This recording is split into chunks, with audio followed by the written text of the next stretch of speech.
Señores, los obstáculos que tiene que vencer el gobierno actual son muchos y son muy difíciles.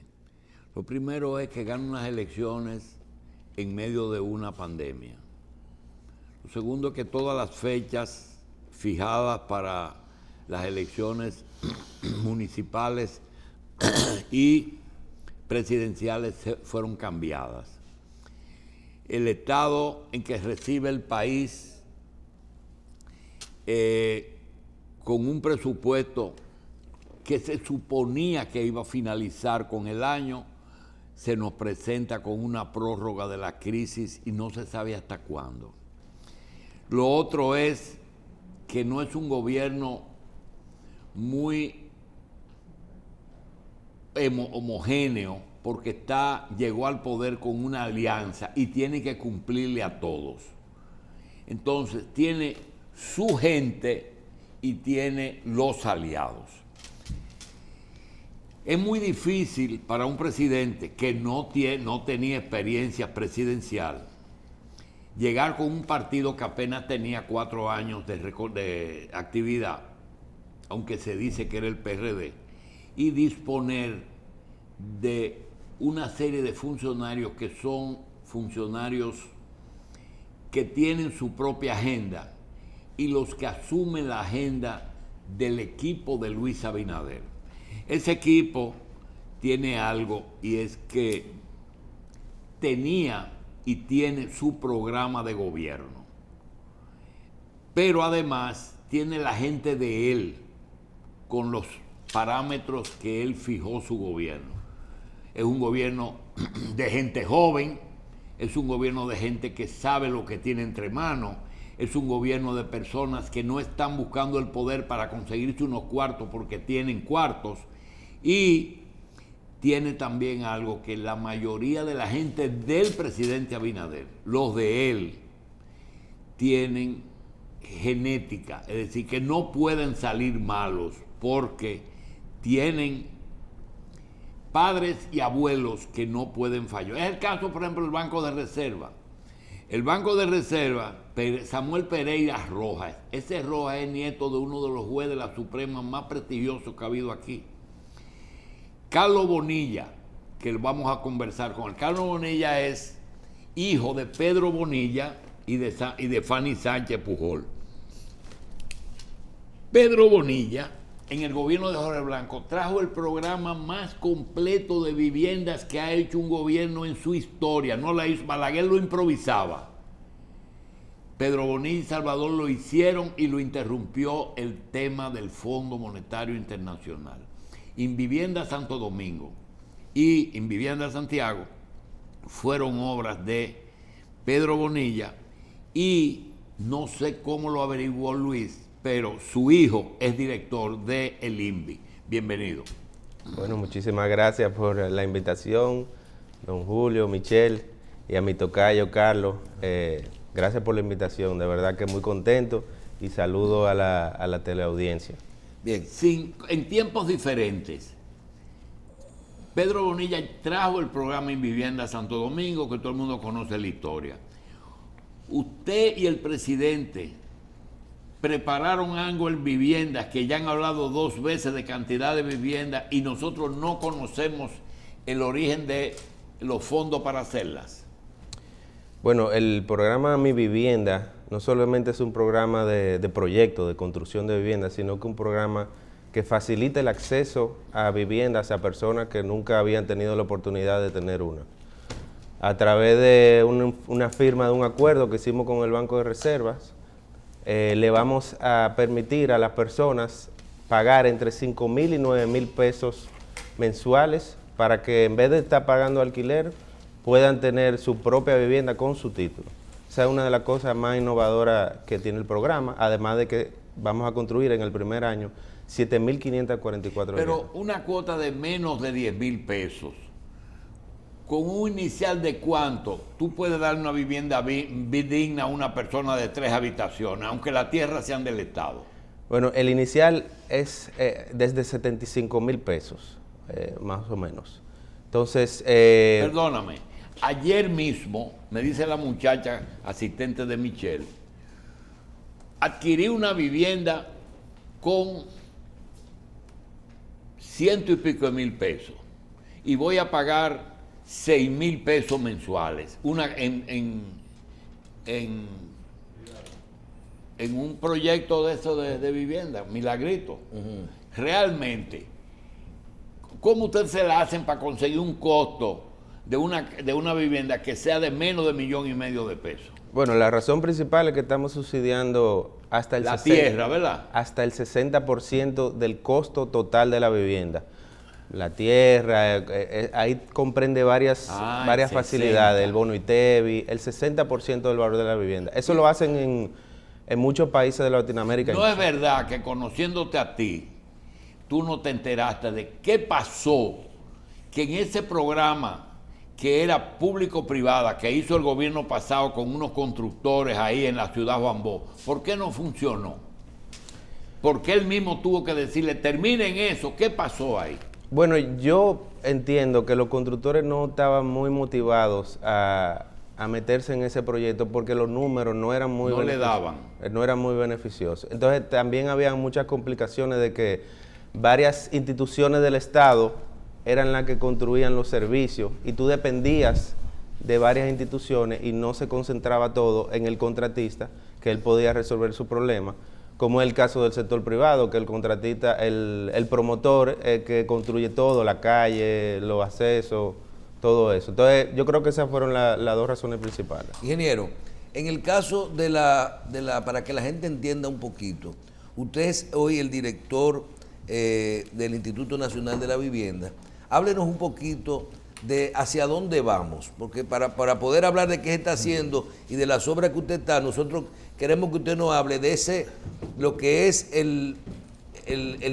las funciones hoy del Instituto Nacional de la Vivienda, paralelas a lo que es, vamos a decir, ese trabajo que ustedes están haciendo con la Oficina Supervisora de Obras del Estado, que parece que eventualmente ya se desaparece, y entonces nace el instituto, el Ministerio de la Vivienda, que vimos que ya se aprobó en el Congreso. Ese comportamiento, esa logística, ¿cómo está funcionando y hacia dónde va?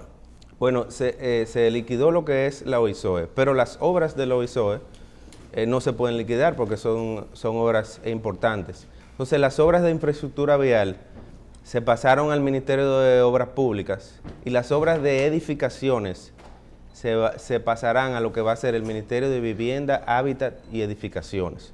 Entonces, básicamente se dividió por especialidad de la ingeniería.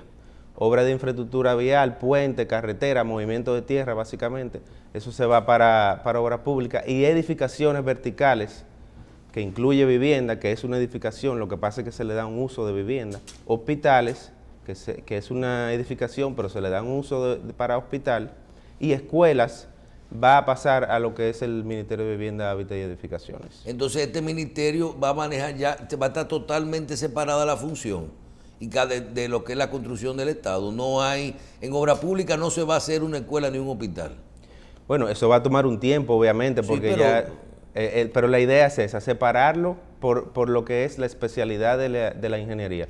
Yo, por ejemplo, soy un ingeniero especialista en edificaciones, tengo más de 20 años construyendo. Cuando yo voy a una obra de edificaciones, en 5 minutos yo te puedo decir lo que está pasando, si se está perdiendo dinero, si hay gente suficiente para el ritmo que se quiere llevar, pero yo no puedo tener una especialidad en todas las ramas de la ingeniería, porque en lo que yo tengo mucho tiempo, mucha experiencia, es en edificaciones. Eso pasa con los acueductos, con la presa, con los movimientos de tierra, con la obra de infraestructura vial. Entonces esa es la lógica más o menos de lo que...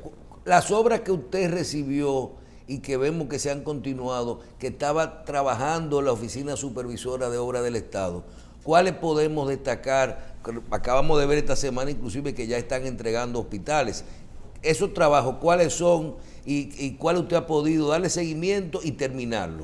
Porque lo que tienen son 8 meses o 9 en el gobierno. Bueno, como usted bien dice, acabamos de entregar hace 2 días una parte importante de la ciudad sanitaria, que es una obra de más de 500 camas en su totalidad, una obra que viene en momentos esenciales porque con la pandemia ayuda mucho a lo que es la mitigación de esa enfermedad, pero hemos entregado diversos CDAP en Los Guandules, en Bonao, terminamos de entregar el hospital de Bonao, el de Boca Chica. O sea, en 8 meses creo que hemos rendido el tiempo, aparte de toda la revisión que tenemos que hacer de cada proyecto, auditorías técnicas, ir a ver lo que se ha invertido en el proyecto, ir al campo, ver si eso coincide. O sea, todo eso lleva un tiempo porque, como podrán entender, cualquier cosa que tenga mi firma, por lo menos, tiene que estar bien validada para que cumpla. Usted mencionó auditoría. Estas obras, usted encontró muchas obras inconclusas en esa oficina supervisora y les realizaron, aparte de una auditoría financiera, de una auditoría técnica, una auditoría financiera. Correcto. Alrededor de 40 obras estaban en proceso, en diferentes niveles, y entonces cada vez que nosotros requeríamos hacer un pago para que la obra continuara, nosotros hacíamos una auditoría física en la obra y financiera del contrato, ese tipo de cosas, para asegurarnos que todo estaba en orden antes de seguir continuando. El problema financiero de la OISOE, que se hablaba de que había muchísimas deudas ahí adentro, inclusive que muchos de esos hospitales no debieron intervenirse juntos todos al mismo tiempo en el gobierno anterior. Realmente la situación financiera era tan grave a nivel de deudas dejadas de administraciones pasadas, y el tema de esas obras. Usted como ya que usted conoce y auditó todas esas obras, ¿usted entiende que no debieron intervenirse juntas todas? Evidentemente, a mi entender, había una falta de planificación de gerencia, porque tú tienes que hacer las obras que te permitan el presupuesto que tú tienes para poder terminarla. Tú no haces nada con empezar muchas obras al mismo tiempo y no terminar ninguna o terminar pocas. Vamos a decirlo así, porque cuando tú dejas una obra abandonada, el Estado pierde mucho dinero, porque la obra se deteriora y ocurren cosas que hacen que el activo baje su valor. Entonces, con una mejor planificación, que eso es lo que se está haciendo, tú pones las obras que tú vas a concluir o que tú vas a llevar a un punto en el presupuesto y darle continuidad a esas obras, yo creo que eso es lo más importante, y nosotros nos hemos enfocado en terminar las obras que estaba casi para concluirse, y así que el Estado pueda facilitar esas obras a la población y que se puedan usar. O sea, eso es lo más lógico que se pudo hacer. De las obras que ustedes están trabajando ahora mismo y que no han terminado, ¿cuáles son las más importantes? Bueno, tenemos una parte de la ciudad sanitaria, tenemos una parte del Cabral Ibáez, el hospital de San Francisco, el MUSA en San Pedro. Creo que esas son las obras de más preponderancia que tenemos. Mire, y en el caso de esto de las construcciones, yo quiero hablar un poquito de esto, un poquito más, explicarle a la gente algo sobre Mi Vivienda. Usted mencionó más de 7,000 viviendas privadas de este programa en este año. Bueno, en este año no, en un año y 3 meses más o menos se pueden concluir esas viviendas. Son 5 proyectos, básicamente 2 en Santiago, en la Barranquita y en Los Salados, y 3 en la provincia, en Santo Domingo Este, en Santo Domingo Norte y en Hato Nuevo. Eso hace un total de 7,544 unidades. Nosotros lanzamos el proceso de licitación hace ya casi 2 meses. Estamos próximos a concluir y el proyecto se lanzó y tenemos ya aplicando casi 60,000 personas han aplicado al programa. Para que quieren una vivienda. Que quieren una vivienda. Y ese proceso, ahí está el lanzamiento en pantalla del programa Mi Vivienda. Y ese programa, ¿cómo ustedes depurarán las personas que pueden recibir una de esas 7,000 viviendas en el primer caso? ¿O se ponen en una lista? Se ponen en una lista. Lo más importante es no tener una vivienda anteriormente y ganar menos de 5 salarios mínimos, porque nosotros no queremos hacerle competencia al sector privado. Si son personas que pueden pagar una vivienda normal sin subsidio, pues entonces eso que lo supla el sector privado, pero de 5 salarios mínimos para abajo, entonces ahí nosotros trabajamos para brindarle vivienda a esa persona y obviamente que sea dominicano. ¿Tienen ustedes alguna proyección de cuántas viviendas pueden construir durante los próximos 4 años? Durante este periodo de gobierno. La idea es más o menos todos los años construir una cantidad similar de viviendas, 7.500 viviendas, 8.000 viviendas al año. Sí, está bien. El INVI anteriormente tenía entre sus funciones, entre las cosas que se hacían desde ahí, era programas de reparación y adecuación de viviendas. Eso se sigue llevando a cabo, sustitución de pisos, techo y asistencia a gente que vive precariamente. Ese es uno de los programas fundamentales de nosotros y del presidente, algo que le da seguimiento de cerca. Esas casas que están en pantalla, ingeniero, que se ven ahí, ¿qué son? ¿Esas son casas hechas por ustedes ya? Sí, son reparaciones de vivienda. Me parece que esas fueron una vivienda que se quemaron, que nosotros inauguramos ayer en Pimentel. Y es una combinación casa de zinc con bloc abajo y madera arriba. Exactamente.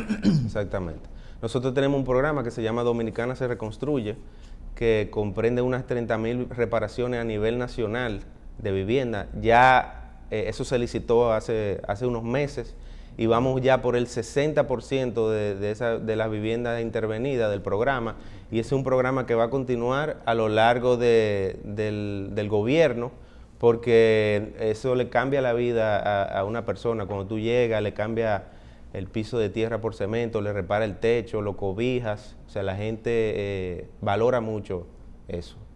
La parte que tiene que ver con el ministerio a futuro y con el mismo INVI, ¿se pueden dar algunos programas en alianza público-privada?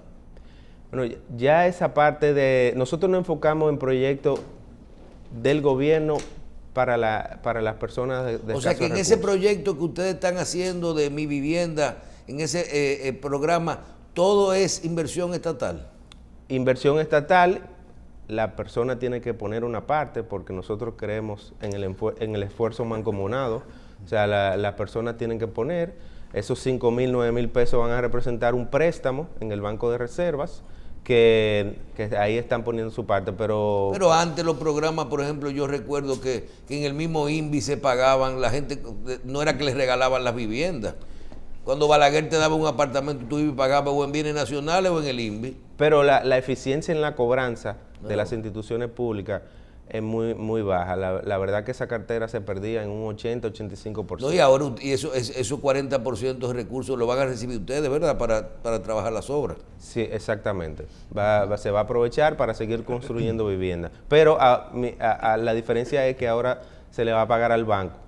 Entonces, ya sí va a haber un compromiso formal y por eso le van a dar su título, de pagarle al banco, y ese dinero entonces retorna a la institución. Pero también está el caso de algunas personas que viven en una propiedad hecha por una administración, por un gobierno, que la obtuvieron, el financiamiento fue hacia a través de bienes nacionales o el INVI, como dice Michelle, y que en un momento puede ser que necesiten su título de propiedad. Entonces, es a ustedes a quien se tienen que dirigir para comenzar esas gestiones y la normalización, o cuánto le va a costar entonces, por ejemplo, tener su título de esa vivienda que le hizo el Estado. No, simplemente cumplir con el contrato. Muchas veces el INVI otorga gracias en algunos periodos para que esas personas puedan ponerse al día y se le da un descuento de la cartera total de la deuda. Pero básicamente cumplir con el contrato, terminar de pagar para recibir su título. Obviamente esos proyectos que anteriormente se contrajo ese compromiso, eso no aplica para lo que estamos haciendo ahora, porque ya eso... Claro.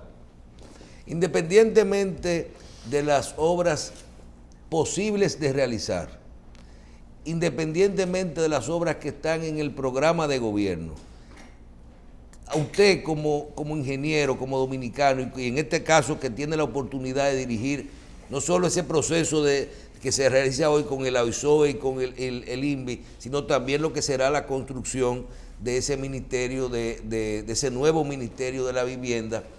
¿Qué le gustaría hacer y que no se le quede en esta gestión? Usted diría, esa sería yo quiero que cuando yo salga de ahí algún día eso quede hecho. Bueno, ese programa de subsidio directo a la vivienda para la persona, yo creo que eso es algo que nunca se ha hecho. En muchos países existe que se le da el subsidio de la vivienda a las personas más necesitadas, que se haga de una manera diáfana, que se haga de una manera justa, que le caiga a la persona que en realidad se lo merecen y lo necesitan, y no que se utilice para otras cosas. Yo creo que es el legado mayor y más importante que yo le puedo, y que nosotros desde el gobierno, y es básicamente una de las directrices y de los deseos del presidente de la República, que eso se haga de una manera bien. Yo creo que eso es muy importante para mí. Ingeniero, y el presidente se mete en el día a día de esas actividades, está pendiente de cómo van las obras, las ejecutorias, los tiempos de entrega y todo eso. El presidente a veces llama a uno a las 2 de la mañana, o sea, no tiene hora. Yo siempre he trabajado mucho, mi vida entera, pero he tenido que ajustar quizás un poco más incluso de lo que yo he trabajado, porque llevarle el ritmo de trabajo a este presidente, aunque él me lleva unos años a mí, la verdad que no es fácil. Entonces, él predica con el ejemplo. La verdad que su liderazgo es en base al ejemplo, y todo lo que él nos exige que hagamos, él lo hace y lo hace más. Bien, finalmente, en el caso, lo que le hemos dado seguimiento a su gestión y la parte privada también, usted dice, ahora hay un tema con, ¿por qué? Usted ha mencionado la palabra licitaciones 2 veces, y yo mismo digo, pero ven acá, en el INVI y en lo que queda de la OISOE, yo veo un exceso de transparencia.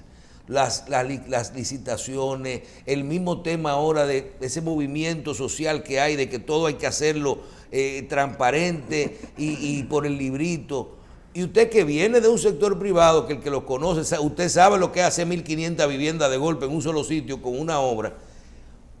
Usted no entiende que todos esos procedimientos, tantos los que usted mismo ha puesto, porque sé, por la información que tengo, usted ha puesto procedimientos y controles adicionales a lo que exige el sistema, pero tenemos un sistema que hoy está, que le pone muchas trabas para uno poder realizar una construcción. Por ejemplo, yo perdí 2 meses en el proceso de licitación, o 3 meses. Usted no entiende, usted como constructor, que eso puede, y que conoce el área, que todos estos procesos, independientemente de buenos, que hay que buscarle la forma de que sean más ágiles, aunque se mantengan transparentes, para poder viabilizar y terminar esas obras. Porque usted tiene, así como hay el tema de emergencia, un hospital terminal es una emergencia. Yo no diría una vivienda, ¿verdad? Pero un hospital terminal. Entonces tú tienes que hacer una licitación, tienes que hacer un proceso. ¿Usted no cree que hay un exceso ahora de controles? Bueno, lo que pasa es que cuando tú manejas fondos públicos, el ciudadano se merece que todo ese tipo de procesos para que las cosas se hagan de la manera que ellos exigen y que deberían de ser. ¿Y no le da mucha presión el tiempo para las entregas?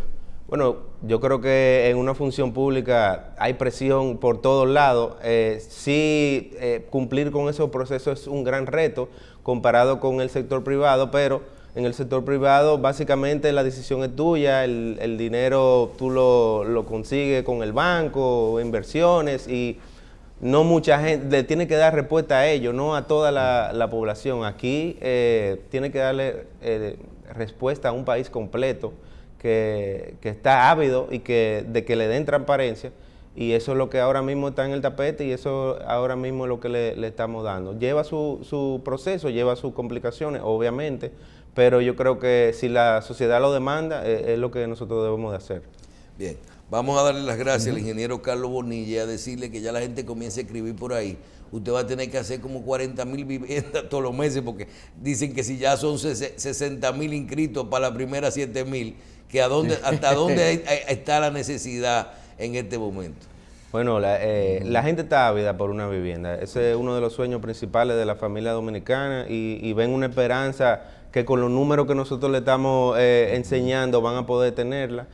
No todo lo de las 60,000 personas van a calificar, porque algunos quizás ganen más del umbral, y entonces eso nosotros lo redireccionamos hacia proyectos privados. Pero es un programa bien bonito, y yo creo que va a dejar muchos frutos. Bien. Ingeniero Carlos Bonilla, vamos a felicitarlo. Yo creo que lo que hemos podido ver lo que se está haciendo con estas obras y el tiempo como va, yo creo que realmente hay un trabajo y es entregarle estos proyectos a los dominicanos. Vamos a decir que ahí se va bien y esperamos, le deseamos mucho éxito en esto que es crear un ministerio de primero terminar con ese tema de esas instituciones, porque todo eso convertirlo en una sola cosa habrá que verse, pero también esto de crear un nuevo ministerio y que llene las expectativas de todos los dominicanos. Muchísimas gracias, ingeniero. Gracias a ustedes por la invitación. Carlos Bonillas, director del Instituto Nacional de la Vivienda.